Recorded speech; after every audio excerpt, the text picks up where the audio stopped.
오늘 우리에게 주신 하나님의 말씀은 욥기 13장 1절부터 19절의 말씀입니다. 구약성경 773쪽입니다. 욥기 13장 1절부터 19절의 말씀을 드라마 바이블로 낭독합니다. 제 13장.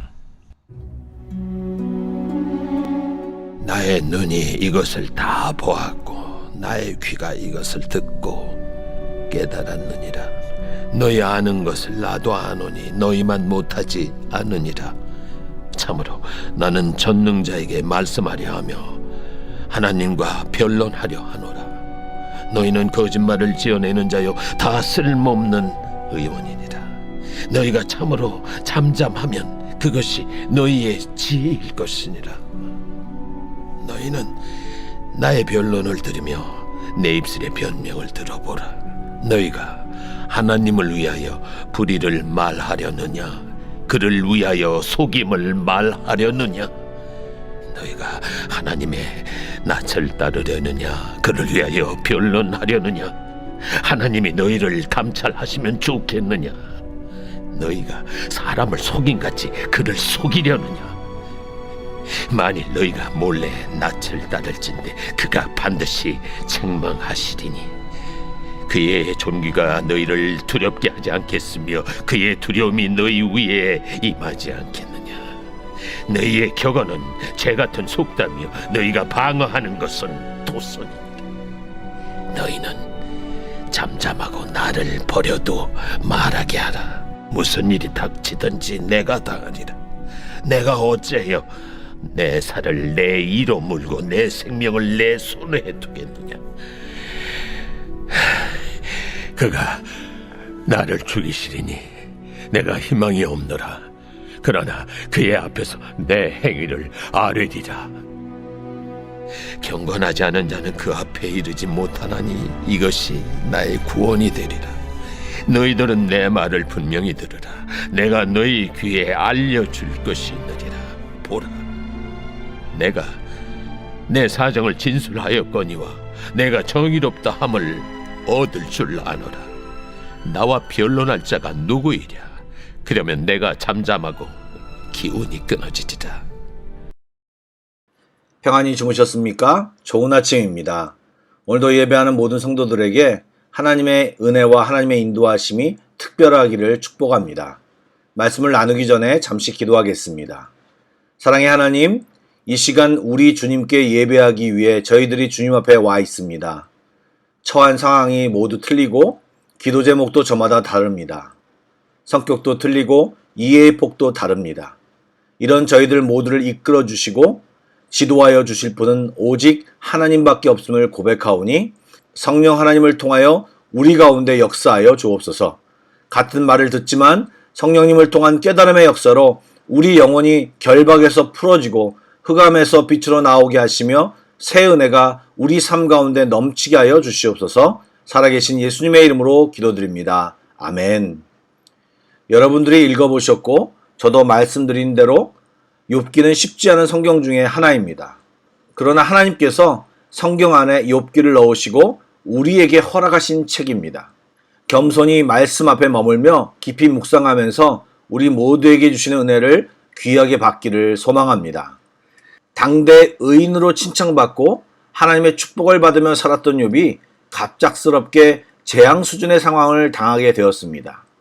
욥은 자기가 당하고 있는 상황의 이유를 알지 못하여 심적으로 괴로웠을 뿐만 아니라 육체에 걸린 병까지 영육간의 심한 고통 속에 있었는데 이때 자신을 위로하러 온 세 친구와 대화를 나누게 됩니다. 그런데 욥은 세 친구의 이야기를 들으며 위로를 받는 것이 아니라 화가 나고 실망과 더불어 깊은 탄식을 터뜨립니다. 왜냐하면 각각 친구들이 나름 자신의 논리를 가지고 욥에게 조언을 했는데 그들의 주장과 논리는 이미 욥이 다 알고 있는 내용이었고 가르치거나 비난하는 그들의 자세와 태도 때문에 전혀 위로나 도움이 되지 못하였습니다. 친구들과 욥은 거의 비슷한 지혜와 지식을 가지고 있었기에 친구들이 말하는 것은 이미 욥도 수도 없이 고민하며 성찰한 내용으로서 그런 것들을 기준으로 해서는 자신이 당하고 있는 현 고난에 어떠한 원인도 찾을 수가 없었습니다. 또 친구들의 주장은 확실한 내용을 근거로 하지 않았기에 추측과 추정이 깔린 정죄만이 욥에게 전해져 그들의 말은 욥에게 오히려 새로운 괴로움이 될 정도였습니다. 이제 오늘 본문에는 욥의 결론이 소개되고 있습니다. 욥은 처음 세 친구들과 대화를 나눈 뒤 그들에게서 더 이상 어떠한 답이나 위로를 얻을 수 없음을 깨달았습니다. 말씀드린 대로 그들이 주장한 것은 이미 욥도 다 알고 있는 내용이었기에 그들에게 새로운 것과 특별한 것을 기대할 수 없음을 알게 된 것입니다. 그러므로 욥이 내린 결론은 지금 자신이 당하는 상황이 친구들과 자신이 그동안 경험해보지 못한 새로운 이유와 전개이고 이것을 제대로 이해하려면 하나님께 답을 얻어야 함을 깨닫고 사람이 아닌 하나님과 변론하겠다고 말합니다. 그동안 친구들이나 자신이 알고 있는 원리는 인가의 원리, 즉 인과응보라는 공식 정도이고 그것을 통해 모두 말하였고 논하였습니다. 그런데 여러 가지를 살펴보니 세상에는 그것으로 설명할 수 없는 수많은 일들이 있음을 발견했고 그것은 하나님의 해명만으로 설명이 가능함을 깨달았던 것입니다. 친구들의 주장은 추상적이고 이론적인 지식일 뿐입니다. 또한 모든 것을 커버하지 못합니다. 추측이고 추정입니다. 그래서 욥은 친구들의 주장을 거짓말로 간주하고 그들은 환자를 제대로 진단도 못하고 치료도 못하는 미숙하고 쓸모없는 의사라고 비난합니다. 따라서 욥은 그들의 판단에 그들의 진단에 자신의 운명을 맡길 수 없음을 알게 된 것입니다. 여러분, 인생길에서 만난 문제를 들고 사실 세상 사람들에게 지혜를 얻고자 찾아다니는 경우가 많습니다. 그것의 효과가 전혀 없다고 말할 수는 없겠지만 결국은 실망하게 되고 진정으로 최고의 지혜와 위로와 감동과 예비하심과 도움을 볼 수 있는 것은 오직 하나님께 가서 묻고 구하는 것입니다. 무슨 말만 하면 기도냐고 말할지 모르겠지만 하나님만이 답이기에 그분과 대화하는 길이 기도이기 때문에 그렇게 말하는 것입니다. 또한 때때로 우리가 힘들어하는 사람들에게 무엇을 말해주어야 할 때가 있습니다. 그럴 때 지난주에 말씀드렸던 것처럼 우리가 주체자가 되어서 다 아는 것처럼 이야기하면 열매가 없습니다. 철저하게 하나님의 귀한 전달자가 되어 겸손하게 잘 전달할 수 있도록 성령님에 의지하여 알고 있는 바를 조심스럽게 이야기함이 필요하고 내용보다 하나님께 나아갈 것을 조언하는 것이 가장 최선인 것입니다. 그리고 오전에 욥도 이야기했듯이 구태의연한 이야기를 하려면 그냥 잠잠히 들어주거나 중보기도를 해주는 것이 더 좋은 것입니다. 6절 이하의 말씀에는 재미난 이야기도 등장합니다. 욥은 친구들에게 하나님은 변호가 필요치 않다고 말하며 왜 너희들이 하나님을 변호하려고 하고 있냐고 질타합니다. 오히려 너희들이 하나님을 가리고 있고 하나님을 조금 이해한 것을 가지고 전체를 이야기하려는 오류와 함께 옳고 그름에 대한 판단에서가 아니라 그들의 행동은 그냥 강한 자의 편에 줄 서려는 의도가 있다고 지적하고 있습니다.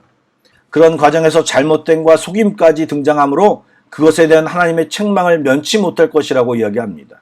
여러분, 말을 많이 하면 꾸미게 되고 무리하게 자기 생각으로 진리를 떠받치는 이상한 상황을 연출하는 경우가 많습니다. 그리고 자신의 생각과 논리를 증명하기 위해 하나님의 이름을 올리거나 말씀으로 떠받치는 상황이 발생하는데 욥은 그런 것들은 결국 재처럼 흙으로 쌓은 성처럼 무너질 것이라고 소리치고 있습니다. 욥은 세 친구들이 자기의 말을 반박한 또 다른 이유가 두려움 때문이라고 말합니다. 자기들보다 의롭고 온전했던 욥에게 이런 재앙이 임하였다면 자기들에게도 이런 재앙이 임할지 모른다는 두려움과 욥이 하나님께 계속 항변하는 것을 막지 않으면 또 다른 징계가 임할지 모른다는 두려움이 있었다고 말합니다. 그러나 욥은 그들에게 무슨 일이 닥치든지 내가 당하겠다고 친구들의 입을 막습니다. 욥은 하나님이 어차피 자신을 죽일 것이니 자결하지 않을 것이고 희망이 없으니 하나님께 항변하는 것을 선택하겠다고 단언합니다. 이것은 지금 자신이 닥친 문제의 해결이 오직 하나님께만 있음을 말하고 있는 것입니다. 지금껏 하나님 앞에서 경건하게 살았으므로 하나님 앞에 설 수 있으리라고 조심스럽게 확신하고 사생결단하는 마음으로 마치 유언을 남기듯 자신은 정의롭다고 주장하고 있는 것입니다. 만약 자신의 주장이 잘못된 것이라면 그 책임을 피하지 않겠다고 다짐하고 있습니다. 생명을 잃게 되더라도 하나님을 만나서 자신의 무죄함을 주장하려고 하고 있는 것입니다. 여러분, 어떻게 욥이 이렇게 자신 있게 이야기할 수 있습니까? 어차피 생명은 하나님의 손에 달려있고 하나님께 나아가야 모든 것이 해결된다는 것을 욥이 믿었던 것입니다. 여러분, 세상에 소망을 두지 말고 하나님께 소망을 둡시다. 혹시 오해받는다고 생각하십니까? 억울하다고 생각하십니까? 답답하다고 생각하십니까? 여러분, 사람과 변론하지 마시고 하나님께 나아가 기도하십시오. 하나님이 여러분의 모든 것을 풀어주실 것입니다. 신실하신 하나님이 우리 모두를 붙들어 주실 것입니다. 아멘. 기도하겠습니다. 신실하신 주님, 오늘도 문제 앞에 떨고 있는 저희들이, 답답하여 몸부림치고 있는 저희들이 주님 앞에 나아갑니다. 주님, 만나 주시옵소서. 이 기가 막힌 웅덩이와 수렁에서 끌어내 주시옵소서. 구원자 되신 주님을 바라보며 이 시간 기도하오니 주여 함께하여 주옵소서. 좋으신 하나님, 이 아침에도 감사와 주의 인도하심을 구하며 주님께 나아갑니다. 주님의 사랑의 손길이 우리를 붙잡아 주시옵소서. 능하신 팔이, 선하신 주의 말이 우리를 감싸 주시며 오늘도 변함없이 의의 길로 인도하여 주시옵소서. 주님 감사합니다. 예수님의 이름으로 기도드립니다. 아멘. 계속해서 찬양 한 곡을 묵상하시고 합심기도와 개인기도로 나아가겠습니다.